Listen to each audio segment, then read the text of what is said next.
Good evening दोस्तों, मैं आपके लिए वैद्युत अध्ययन का तीसरा पाठ बना रहा हूँ। वैद्युत अपघटन चालकत्व या चालकता बोलते थे। तो इसकी परिभाषा हम बनाएंगे कैसे? देखो, मैंने सूत्र लिखा, दो तरीका से बना सकते हैं। 1/r। तो किसी वैद्युत अपघट्य के विलयन के प्रतिरोध के व्युत्क्रम को क्या बोलते हैं? वैद्युत अपघटन चालकत्व या चालकता कहते हैं। अब दूसरी परिभाषा है, किसी विद्युत अपघट्य के विलयन या गलित अवस्था में विद्युत धारा प्रवाहित करने की क्षमता वैद्युत अपघटन की चालकत्व कहलाती है। इसे सी से व्यक्त करते हैं। दूसरी परिभाषा दी है मैंने, किसी विद्युत अपघट्यों के विलयन के प्रतिरोध के व्युत्क्रम को वैद्युत चालकत्व कहते हैं। आपको जो अच्छी लगे, मेरे लिए नीचे वाली शॉर्ट परिभाषा अच्छी लगी है तो आप भी नीचे वाली तैयार करें। परिभाषा सूत्र दे रखा है, वैद्युत चालकत्व अपॉन प्रतिरोध। तो इसके अपॉन में आता तो व्युत्क्रम बोलते हैं, व्युत्क्रम को ही क्या बोलते हैं? वैद्युत अपघटन चालकत्व।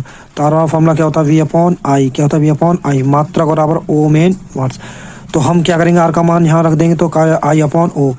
तो हम इसका मात्रक भी निकाल सकते हैं क्या? क्योंकि आर का मात्रक ओम होता है तो मात्रक क्या बन जाएगा चालकत्व का? ओम एन वर्स। और दूसरा विशिष्ट प्रतिरोध या प्रतिरोधकता। विशिष्ट प्रतिरोध या प्रतिरोधकता वह प्रतिरोध दो इलेक्ट्रोडों के बीच वैद्युत अपघट्य के स्तंभ की लंबाई के समानुपाती तथा उनके परिच्छेद क्षेत्रफल के व्युत्क्रमानुपाती।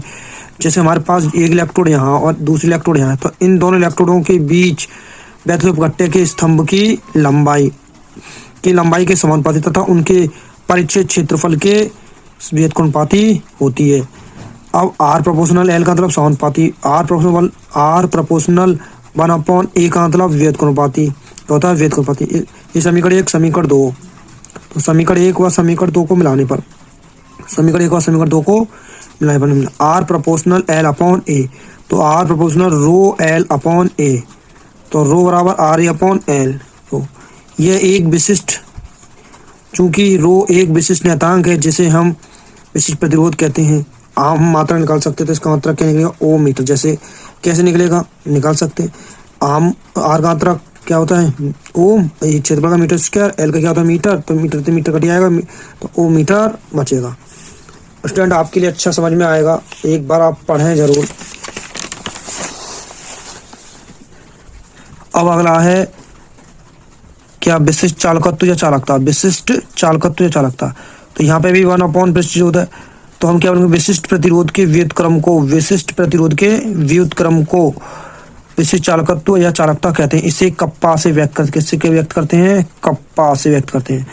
तो विशिष्ट, इसका फॉर्मूला होता है विशिष्ट चालकत्व बराबर 1/, विशिष्ट चालकत्व कप्पा बराबर 1/, रो बराबर पीछे मान दे रखा था RA/L। यहाँ वैल्यू रख देंगे तो ये बन जाएगा। और L/A होता है किसका मान? ये 1/R होता है C का मान, अभी पीछे बढ़ाया था। तो और इंटू L/A क्या होता है? शैल स्थिरांक। तो यहाँ से काफ़ी फॉर्मूले बन सकते हैं जिससे आप चाहें। इसका मात्रक बनेगा O मीटर इनवर्स। दूसरा बनता है इसका चालकत्व का सीमेंस मीटर इनवर्स, या सेमी में आ सकता है, कुछ भी आ सकता है। अब शैल स्थिरांक, ये हमारा एक शैल घनाभ के आकार का, जिसके ये हमने दो छड़ लिए हैं। यहाँ पर ये दिख रहा है आपको, जो इसकी इलेक्ट्रोड है, ये भी जो है इलेक्ट्रोड है। तो शैल स्थिरांक का मतलब क्या होता है? किसी शैल के दो समांतर इलेक्ट्रोडों के बीच, जैसे ये समांतर किसी दो इलेक्ट्रोडों के बीच की दूरी और इलेक्ट्रोडों के परिच्छेद क्षेत्रफल के अनुपात को शैल स्थिरांक कहते हैं। इसे x या g स्टार से व्यक्त करते हैं। दोनों इलेक्ट्रोडों के बीच की दूरी ये L हो गई, और इलेक्ट्रोडों के परिच्छेद क्षेत्रफल के अनुपात को शैल स्थिरांक कहते हैं। इसे x या g स्टार से व्यक्त करते हैं। तो शैल स्थिरांक बराबर क्या हो जाएगा? इलेक्ट्रोडों के बीच की दूरी अपॉन इलेक्ट्रोडों का क्षेत्रफल। तो G स्टार बराबर L/A। तो L लंबाई है, क्षेत्रफल। यहाँ से दूसरा फॉर्मूला बन सकता है K बराबर C इंटू G स्टार मात्रक। जैसे वैल्यू वगैरह अभी बताया था, G star K into R, ये भी बनता। तो इन्हें हम जो फॉर्मूला यूज करेंगे सवाल के अकॉर्डिंग यूज करेंगे। जैसे जैसे सवाल आएंगे उसी अकॉर्डिंग हम इनको यूज करते जाएंगे। अगला आपके लिए दे रखा है तुल्यांकी चालकता। क्या है? तुल्यांकी चालकता। तो ये फॉर्मूला लिख रहा है तुल्यांकी चालकता का, हमें इससे फॉर्मूला बना सकते हैं। तो हम क्या बनाएंगे? देखो, किसी वैद्युत अपघट्य के विशिष्ट चालकत्व और विशिष्ट चालकत्व और 1 ग्राम तुल्यांक बिलियन के घन सेमी आयतन के गुणनफल को तुल्यांकी चालकता कहते हैं। इसे कैप ई क्यू से व्यक्त करते हैं। अब फॉर्मूला भी लिख दिया है हमने। तुल्यांकी चालकता बराबर क्या दे रखा है, विशिष्ट चालकत्व इंटू 1 ग्राम तुल्यांक बिलियन का घन सेमी में आयतन और कैप ई क्यू बराबर के इंटू वी। अब हमें आगे वी बराबर होता है 1000/c बराबर 1000/n। तो हम यहाँ किसकी जगह मान रख देंगे, जो वी दे रखा है इसकी जगह हम ये वैल्यू रख देंगे। तो ये के इंटू क्या बन जाएगा 1000/n। एन का मतलब है नॉर्मल था, के इंटू 1000/c। सी तो बेहतर चालकत्व के है चालकता। तो आपके लिए सब कुछ बता रखा है आपको। तो जैसे जैसे सवाल आएंगे वैसे वैसे आप करते जाएंगे। और इसमें जरूर बोर्ड में हर साल सवाल आते हैं। बाद में ना कहना कि हमने सीखे नहीं है। एक बार अगर कोई बात आपके समझ में आए तो पूछ सकते हैं मुझसे। अब देखो मात्रक इसका सीमेंस मीटर स्क्वायर तुल्यांक इनवर्स और सीमेंस मीटर स्क्वायर तुल्यांक इनवर्स, या तो वो इंग्लिश में दे सकता है या आपको हिंदी में। दूसरा होता है ओम इनवर्स सेमी स्क्वायर तुल्यांक इनवर्स। तो ये मात्रक भी इसी से बनते हैं, कोई रटे नहीं जाती। जैसे के और सी का मात्रक पिछला बताओ बना सकते हो आप। अगली हेडिंग क्या है आपके लिए, मोलर चालकता या मोलर चालकत्व। मोलर चालकता या मोलर चालकत्व। तो हम परिभाषा से कह रहे हैं किसी वैद्युत अपघट्य के विशिष्ट चालकत्व, किसी वैद्युत अपघट्य के विशिष्ट चालकत्व और 1 ग्राम मोल वैद्युत अपघट्य के बिलियन के घन सेमी आयतन के गुणनफल को मोलर चालकता कहते हैं। इसे कैप एम से व्यक्त करते हैं। किससे करते हैं, कैप एम से व्यक्त करते हैं। ये लिख रहा है। तो आपको कुछ भी रटना नहीं है, सिर्फ समझना है। जो भी दे रखे हैं इसी से समझना है। ये फॉर्मूला दे रखा है इसका। अब इसका विशेष चालकत्व को कप्पा से, इसका आयतन वी से। तो अभी ऊपर बताया था कि जगह मान सी देगा, हम वैद्युत चालक तो उसे लगा देंगे। मोलरता देता है तो के इंटू 1000/, क्या लगाएंगे एम, जिससे हमें क्या होगा, बहुत सारी थ्योरी याद हो जाएगी इससे हमें। और कुछ भी रटना नहीं है। चालकत्व या चालकता का मतलब एक ही है, ठीक है ना। आपको दोनों समझा दें, इस पे जरूर बनता है सवाल।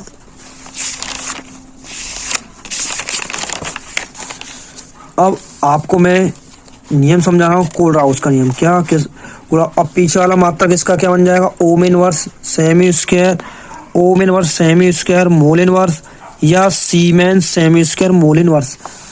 तो ये हमें जो मात्रक है ये वैल्यूओं को छांटने में बहुत मदद करेंगे। अगर आप एक बार इन्हें न्यूमेरिकल कराएंगे जब हम नेक्स्ट वीडियो में, तो आपके और अच्छा समझ में आएगा, जिससे कि आप सवाल करेंगे तो जितने भी सस्पेंस है आपके और ख़त्म हो जाएंगे। अब ये इम्पोर्टेंट है, कोलराउस का नियम। क्या है कोलराउस का नियम? कोलराउस का इस नियम के अनुसार अनंत तनुता पर किसी वैद्युत अपघट्य की मोलर चालकता उसके सभी धनायन एवं ऋणायनों के योग के योग को कोलराउस का नियम कहते हैं। जैसे ये योग, तो इसका मतलब क्या होता है, योग होता है। तो इस नियम के अनुसार अनंत तनुता पर किसी वैद्युत अपघट्य की मोल चालकता उसके सभी धनायन एवं ऋणायनों के योग को ही कोलराउस का नियम कहते हैं। क्योंकि इन दोनों के योग, जैसे मैंने एग्जांपल लिया NaCl, जब Na को तोड़ेंगे तो Na पे एक पॉजिटिव आता है, Cl पे एक माइनस आता है। तो हम इसे कैप एम, इसने कही है ना मोल चालकता, तो हम कैप एम और ऊपर इन्फानाइट का चिन्ह किसका लग रहा है, इन्फानाइट का। NaCl तो इसमें क्या होता है, Na पर एक पॉजिटिव आया तो हमने एक पॉजिटिव लगाया। अब लैम्डा इन्फानाइट एम, एक बार पॉजिटिव लिखेंगे, दूसरा lambda infinite m into Cl minus, तो माइनस। अगर इनके अणु होते तो अणु, जैसे next BaCl2 arrow Ba+2 Cl-, तो इसका मतलब है कैप इन्फानाइट एम BaCl2 बराबर lambda infinite m Ba+2 lambda infinite m into Cl। क्योंकि यहाँ पर 2 अणु आए तो इसके 2 को मल्टीप्लाई कर देंगे, जिससे कि हमारे सवाल कंप्लीट। तो इस पर भी सवाल बनते हैं, आपको इन सभी पे सवाल कराएंगे। एक बार अवश्य आप समझें और बताएं कहाँ दिक्कत। कोलराउस के नियम का अनुप्रयोग, कोलराउस के अनुप्रयोग पूछ लिए जाते हैं 2 नंबर में। इसके निम्नलिखित बिंदु होते हैं। नंबर 1, दुर्बल वैद्युत अपघट्यों के अनंत तनुता पर मोल चालकता क्या। दुर्बल वैद्युत अपघट्य उसे बोलते हैं जो अपने पूर्णतः आयनों में टूटते नहीं है। और आयनिक गतिशीलता के मान की गणना करें। किसकी, आयनिक गतिशील। इन पे सवाल नहीं पूछा थे, इनकी उपयोग पूछ रहा था। आयनिक गतिशीलता के मान की गणना करने में, ध्रुवल वैद्युत अपघट्यों के वियोजन की मात्रा गणना करने में, अल्प विलय लवणों की विलेयता ज्ञात करने, अल्प विलय का मतलब होता है कम बोले, जल के आयनिक गुणनफल की गणना करने में। जिससे आपको ये चैप्टर में अगर कोई भी दिक्कत आती है तो स्टूडेंट पूछ सकते हैं मुझसे। आपको मेरा कमेंट में नंबर भी है,